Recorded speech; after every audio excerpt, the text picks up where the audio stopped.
Seperti biasa, kita akan sharing. Jadi mari kita untuk mendengarkan bersama. Semoga sesi ini bisa memberikan tambahan lagi satu pengetahuan ya buat kita semua dan bisa kita yang terpenting segera menerapkannya. Ciptakan kebahagiaan. Nah, menciptakan kebahagiaan itu setelah disimpul-simpulkan, setelah kita urut-urutkan gitu ya, ada 4 hal yang paling fundamental. Tentu masih ada banyak cara yang lain ya, bukan ini saja yang merupakan yang utama, yang benar juga gitu. Jadi ada beberapa elemen yang bisa kita dapetin. Jadi bagaimana sih supaya kita bisa bahagia? Di tengah kita berkecukupan, kita juga sering merasa tidak bahagia. Ya, di tengah-tengah kita mendapatkan cita-citaan, kita kadang juga belum bisa bahagia gitu. Karena kebahagiaan itu akan dapat kita rasakan ketika kita bisa menciptakan dari dalam diri kita. Jadi itu akan memunculkan kebahagiaan. Contoh, kita bisa berbagi sama seseorang, ya. Berbagi itu tidak mesti dari sisi materi ya. Misalnya bisa dari sisi pengetahuan, petunjuk, bimbingan, dan hal-hal lainnya. Nah, ketika kita bisa berbagi sama seseorang, dan kita merasakan orang lain itu bisa berubah, hidupnya menjadi lebih baik karena apa yang kita lakukan, meskipun kita tidak pernah pamrih ya terhadap apa yang kita lakukan, namun disinilah kita bisa merasakan kebahagiaan yang lebih berkualitas. Ketika kita berbagi sama seseorang, jadi kebahagiaan kita kualitasnya lebih unggul, lebih mulia, lebih murni. Ya, jadi bahagia lebih mulia, lebih luhur ketika kita bisa memulai memberikan dari dalam diri kita. Tetapi kalau kesenangan itu kita menerima dari luar. Ya, kita bisa senang. Dikasih duit, kita senang. Dikasih pekerjaan, kita senang. Dikasih apalagi, dikasih bantuan, misalnya bansos, kita jadi senang. Nah, sangat jelas perbedaannya antara bahagia dan senang. Bahagia diciptakan dari dalam diri kita, sementara kesenangan ditimbulkan oleh faktor luar diri kita. Makanya jangan berharap mendapatkan selalu kesenangan dalam hidup ini. Karena kalau kita berharap kesenangan, artinya kita masih berharap orang lain untuk memberikan kita sesuatu. Baru kita senang.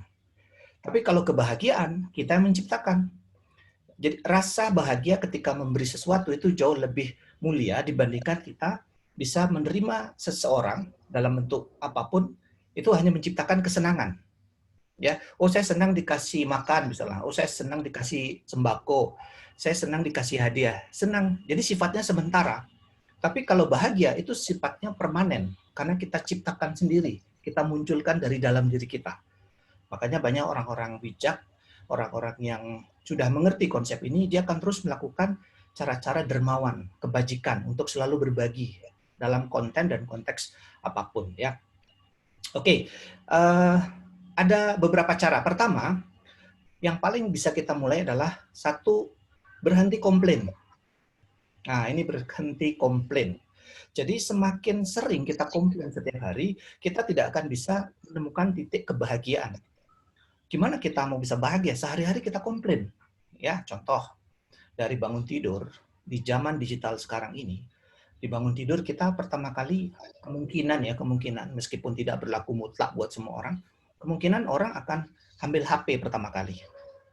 Ya, ambil HP, mau ngecek nih, apa nih yang ada pagi-pagi. Meskipun sifatnya berita itu tidak penting, tetapi ini udah jadi habit, jadi kebiasaan. Kayaknya saya harus lihat HP deh. Entah apa yang terjadi di situ, HP lah ya. Itu. Sekali lagi tidak berlaku umum. Karena orang-orang tertentu tidak melakukan hal itu. Tapi secara keseluruhan ini sudah menjadi habit. Dia lihat HP pertama kali, kemudian apa yang dilihat? COVID-19. Bagaimana pergerakan hari ini? Nambah nggak? Nambah nggak pasiennya? Itu yang mereka lakukan. Yang kedua, apa lagi yang dilakukan? Mereka menganalisa. Pemerintah ini harusnya melakukan pola-pola begini nih. Ya, kenapa nih pemerintah kurang agresif, pemerintah kurang strategik dalam menangani wabah ini dan seterusnya. Lalu setelah itu kita bergerak mengamati hal-hal yang bersifat misalnya politik, mengamati sistem pemerintahan kita, bagaimana kinerja BUMN, bagaimana BUMN dikatakan selalu disuntikkan dana sama pemerintah, sementara swasta semakin hancur, terpuruk, kacau balau gitu ya. Dan seterusnya. Jadi dari pagi ya sampai kita berangkat ke tempat kerja misalnya, ke tempat bisnis kita selalu komplain ya.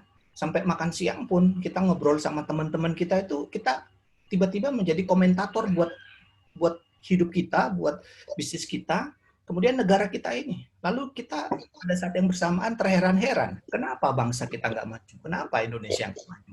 Ya padahal kita sendiri, kemajuan bangsa Indonesia, saya pikir bahwa bukan ditentukan oleh presiden kita, bukan ditentukan oleh para politisi yang ada saat ini, tetapi ditentukan oleh kita-kita ini, masyarakat kita ini, apakah semakin cerdas atau sebaliknya. Ya, kalau kita kerjaannya cuma satu, komplain aja setiap hari, komplainin pemerintah, komplainin situasi, maka saya pikir ini tidak akan bisa memberikan hal yang lebih baik. Sekali lagi, kita mesti perhatikan setiap pagi ya apa yang kita lakukan. Jadi itu yang pertama yang saya mau sampaikan, bahwa berhenti komplain. Ya, komplain ini sering akan menimbulkan rentetan berikutnya terhadap ketidakpuasan diri. Ya mungkin kita bilang, Pak Wira kan kita mau menyampaikan pendapat nih, boleh, gitu, ya boleh aja. Tetapi mesti yang minggu-minggu sebelumnya kita bahas, mesti dengan cara yang tepat, dengan cara yang bijak. Kalau kita menyampaikan pendapatnya dengan tidak cara yang tepat, jadi nanti bisa disalah tafsirkan, bisa dianggap komplain. Padahal kita cuma menyampaikan saja. Jadi itu sebabnya berbuat baik saja tidak cukup, kita harus menyampaikan apa yang kita maksudkan itu dengan baik, sehingga niat baik itu tetap tersampaikan. Kalau enggak, nanti kita malah diasumsikan. Niat kita baik, tetapi asumsi orang tidak baik jadinya, gara-gara kita mungkin penyampaiannya tidak tepat dengan apa yang ingin kita sampaikan. Itu yang pertama ya, stop, berhenti komplain. Yang kedua, berhenti mengeluh. Nah, orang-orang yang tidak bisa bahagia biasanya sudah kena virus ini, virus komplain, dan yang kedua adalah virus mengeluh. Jadi mulai sekarang berhentilah kita mengeluh. Ya. Jadi mengeluh itu sangat tidak bagus, samping akan melemahkan kita, kemudian dia juga akan selalu membuat diri kita itu membandingkan diri, ya. Jadi yang ketiga itu akhirnya setelah kita mengeluh, akhirnya lama-lama kita akan bisa masuk ke format membandingkan diri. Maka juga yang ketiga, berhenti membandingkan diri. Berhenti membandingkan diri kita. Karena ini juga bagian yang tanpa sadar ya, menjadi satu kebiasaan, kita seringkali melihat sisi-sisi kehidupan orang lain, kelihatannya lebih baik, kelihatannya lebih bagus, kelihatannya lebih membahagiakan, dan seterusnya. Maka kalau kita mulai sadar, kita sepatutnya mulai mengukur bahwa tidak ada yang sempurna, ya, seperti yang Bapak Ibu ketahui, tidak ada yang sempurna di dunia ini. Semuanya adalah sebuah proses. Jadi jangan lagi bertanya kenapa hidup saya seperti ini, kenapa bisa saya yang sakit, keluarga saya sakit, anak saya sakit, tanpa saya kehilangan pekerjaan. Ini bahasan-bahasan yang kita lakukan pada minggu lalu. Jadi penting ya, berhenti mengeluh, berhenti membandingkan diri dengan orang lain. Kenapa hidung saya kok pesek ya, hidungnya lain mancung gitu ya. Terus kenapa saya kok hitam ya, yang lain putih. Sampai-sampai orang mau keluar aja takut gitu kan, pakai kerudung gitu ya. Karena soalnya kalau mau putihnya lama gitu, kalau hitaminnya cepet. Jadi orang takut gitu ya. Kenapa itu bisa terjadi? Karena kita mungkin menjadi membandingkan diri kita dengan orang lain. Kita melihat orang lain tuh misalnya lebih cantik lah, lebih putih lah, lebih ganteng, lebih bagus. Kita sibuk membandingkan diri kita. Akhirnya apa? Ada bagian-bagian yang tidak perlu kita lakukan dalam hidup ini, lalu kita investasikan waktu. Ya, karena ketika bicara waktu, jadi begini, Bapak Ibu, pada saat kita mau mengupgrade skill dalam bidang apapun, faktor pertama adalah waktu. Kalau kita nggak punya waktu, kita nggak bisa ngupgrade skill apapun. Maka kelola waktu dengan baik. Kalau waktu kita tidak miliki, kita nggak bisa upgrade skill kita. Impossible. Ya. Nah, banyak orang yang kehabisan waktu, padahal jumlah waktu kita sama, 24 jam setiap hari. Tiba-tiba aja waktunya habis. Itu yang terjadi oleh orang-orang yang selalu pegang gadget.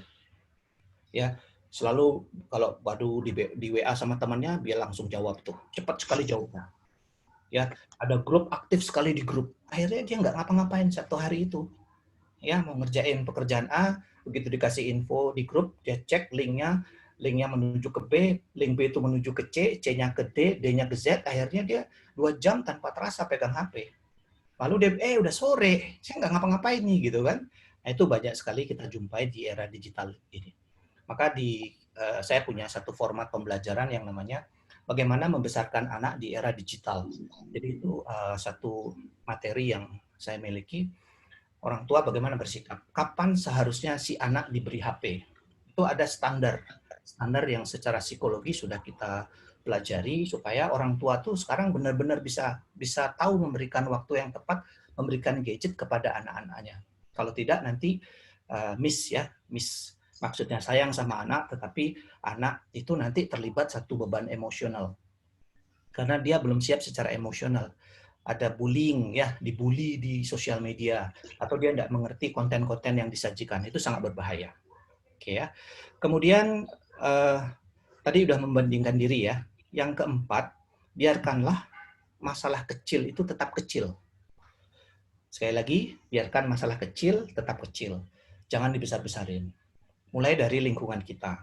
Misalnya ada anak kita, mungkin ya namanya anak-anak, kadang sudah pegang gadget, susah sekali disuruh makan, disuruh mandi, disuruh belajar, disuruh bantuin papa mamanya gitu kan. Ini kan masalah kecil. Jangan ini dibesar-besarin. Maksudnya gimana? Ketemu saudara, diomongin lagi, waduh ini susah sekali nih anak-anak sekarang main gadget semuanya, dikasih tahu nggak dengerin. Dia ini loh semakin fokus sama dirinya sendiri, dia nggak mau terlibat sama ini. Itu namanya membesar-besarkan masalah. Dan ingat, anak-anak kita ketika dibicarakan di depan keluarga kita, di depan orang lain, dia akan menyimpan apa yang Anda sampaikan. Kalau dibilang, anak saya ini selalu gadget, nah dia ngerekam tuh. Besok kalau dia akan membuat satu keyakinan bahwa saya memang gadget, karena kita yang menginstal tanpa sadar ya. Jadi pesan saya, Bapak Ibu semua, ketika anak-anak di rumah terjadi satu mungkin tidak seperti yang Anda harapkan, tolong jangan melakukan judgement secara langsung.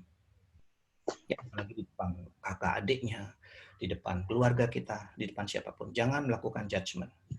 Karena biasanya ini yang terkait adalah emosional orang tuanya. Justru karena orang tuanya malu. Itulah penyebabnya orang tua akhirnya ngasih tahu anaknya di depan umum. Sebenarnya pasangan harga diri sebenarnya kalau saya lihat.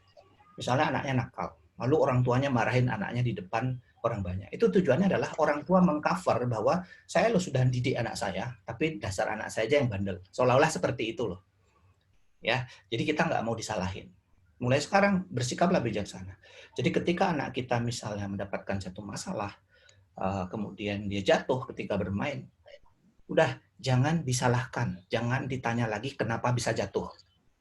Ya, itu masalah kecil.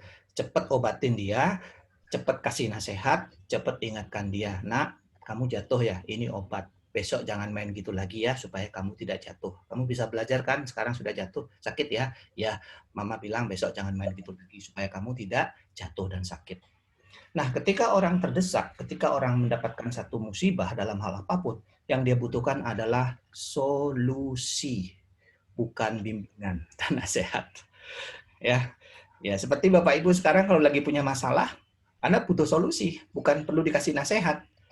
Berapa banyak orang yang hidupnya tuh kesel kalau udah ketemu, waduh nih Pak D datang lagi nih, Tante datang lagi nih, pasti dinasehatin lagi sudah. Saya nggak butuh nasihat, saya butuh solusi ya, kira-kira seperti itu. Jadi ini yang harus kita perhatikan. Kemudian yang berikutnya yang ingin saya sampaikan adalah ada beberapa step bagaimana kita bisa bahagia di area hidup kita. Area-area hidup kita yang kita bisa jadikan kebahagiaan. Apa saja itu? Saya akan bahas. Yang pertama adalah kita bisa bahagia dalam dalam hidup kita ini. Kita bisa mulai dari kehidupan kita, yaitu pekerjaan atau bisnis kita. Ya, jadi menangkanlah dan milikilah kebahagiaan baik dalam bisnis atau pekerjaan kita. Nah, banyak orang berpikir bahwa bisnis itu adalah bagaimana mendapatkan profit sebesar-besarnya. Nah, secara teori ekonomi, secara teori bisnis itu betul, ya. Jadi bisnis mendapatkan profit sebesar-besarnya. Tapi sesungguhnya ya sebagai seorang entrepreneur atau seorang pebisnis, pengusaha, jadi survei membuktikan bahwa banyak profit itu tidak bertahan lama. Ya, profit atau keuntungan itu nggak bertahan lama. Karena apa? Itu bersifat sementara. Karena yang harus dilakukan adalah bagaimana mengkonversi customer, kalau Bapak Ibu punya bisnis, bagaimana mengkonversi customer menjadi peluang sehingga dia bisa membeli. Nah, rasio inilah yang harus dipelajari. Nah, ketika kita mencintai customer, melayani customer, maka otomatis customer itu akan membeli lagi kepada kita, belanja lagi kepada kita, atau melakukan apapun yang kita berikan, promosikan. So, itulah real profit-nya. Real profit itu adalah di customer-nya. Karena kalau tidak ada customer yang beli, maka profit yang kita dapatkan saat ini hanya sementara. Katakanlah kita punya produk sekarang. Ya, kemudian produknya dijual habis 100, kita punya 100 dijual 100 habis. Lalu customer-nya kita tidak berikan yang namanya satu economic based value, ya. Kemudian yang kedua education based value. Kita nggak berikan dua hal ini. Maka setelah kita jual 100, kita buat produk lagi, dia nggak beli lagi gitu loh. Maka profit kita hanya 100 ini aja. Yang perlu kita perhatikan adalah bagaimana kita memberikan edukasi. Makanya disebut educate based value ke customer kita, ya. Dan yang kedua adalah economic based value. Nah, dua ini sehingga nanti bisa memberikan manfaat seterusnya. Jadi customer itu repeat terus, dia membeli karena kita memberikan edukasi dan memberikan value. Tapi kalau kita tidak melakukan edukasi dan value, dia hanya beli sekali. Maka dikatakan profit yang panjang itu karena kita bisa membuat customer relationship management, CRM gitu ya, CRM gitu.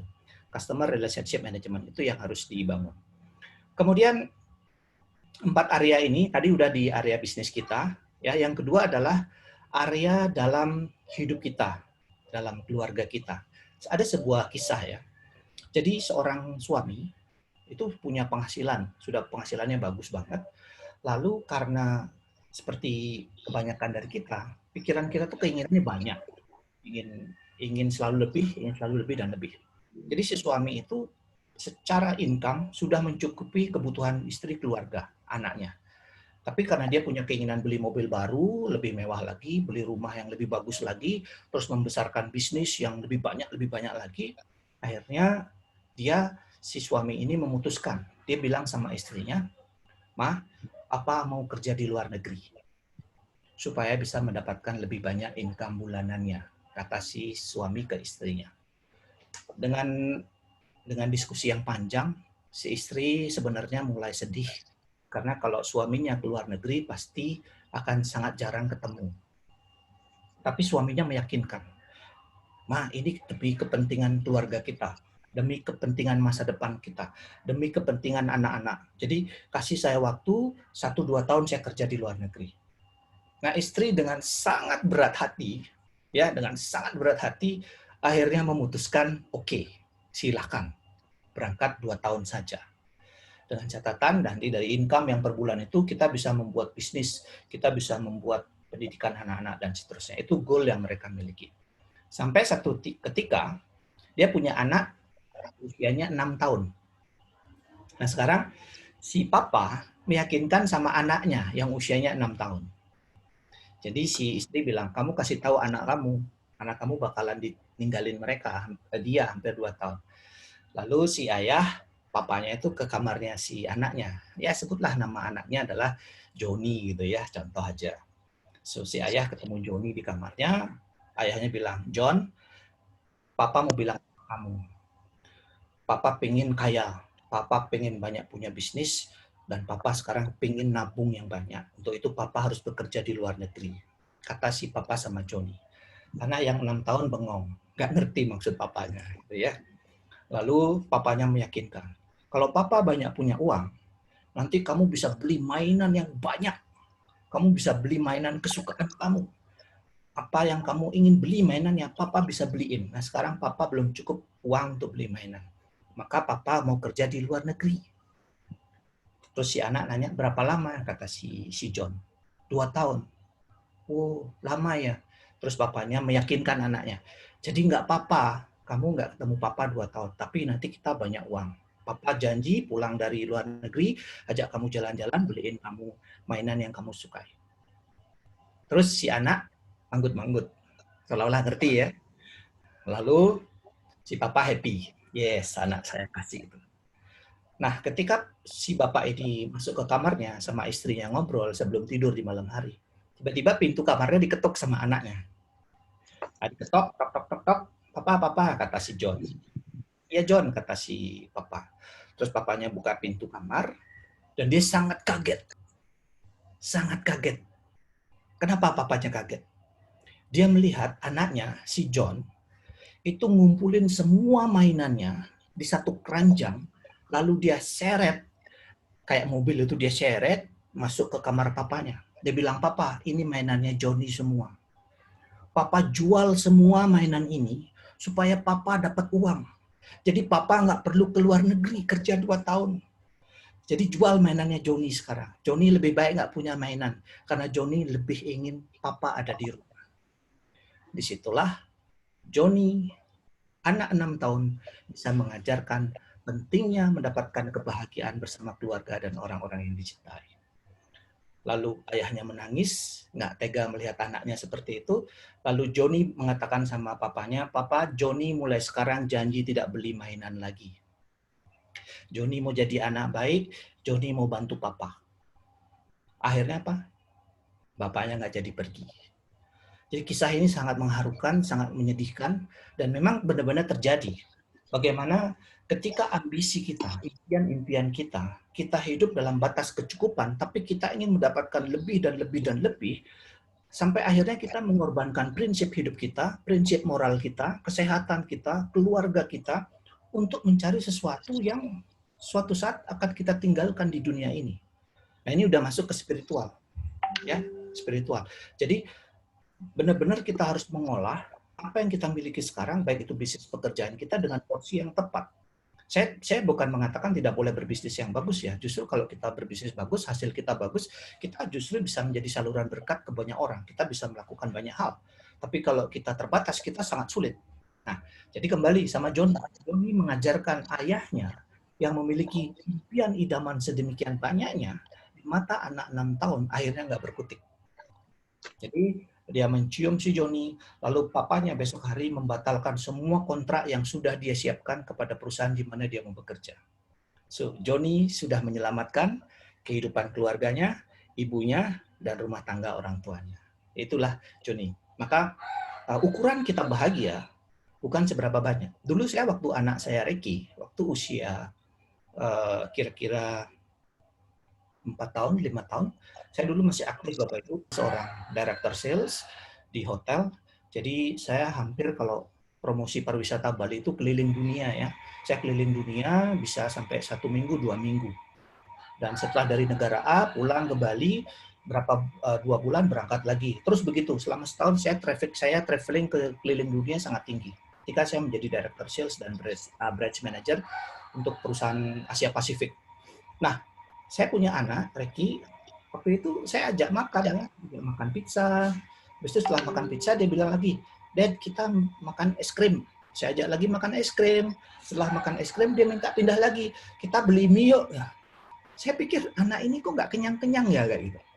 Ternyata, Bapak Ibu, setelah saya perhatikan, saya amati, anak ini bukan cari makanannya, bukan cari minumannya. Tapi yang dia inginkan adalah ingin dekat dengan saya selama mungkin.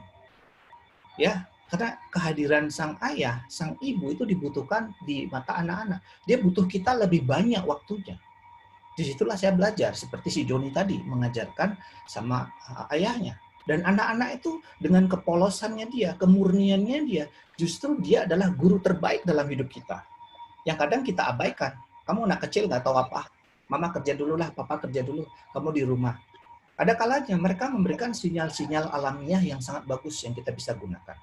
Itu yang saya temukan dari beberapa pola. Kita semua suka cita, semua insan bersama.